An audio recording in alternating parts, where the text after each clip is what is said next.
Здравствуйте, меня зовут Лала Абдурахманова, я представитель правозащитной платформы гражданского движения «Даянч». Попрошу вас не отключать микрофон, это вопрос жизни и смерти. Прежде чем перейти к теме, хочу сделать короткое вступление. Господин Трамп, сегодня вы наша единственная надежда. Вы человек, который действует, а не делает вид.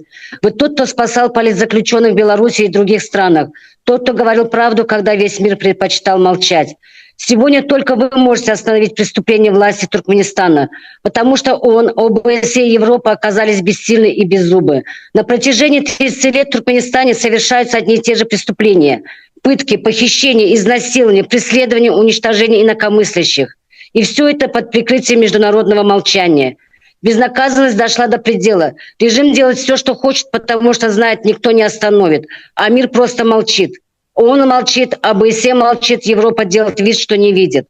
Мы уже 3 месяца не можем получить никакого ответа о судьбе Алишера Саратова и Абдуллы Орусова, 2 гражданских активистов, которых похитили в Турции и вывезли в Туркменистан.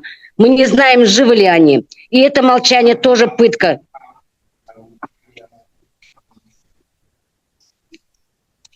Ну, соответственно, теме.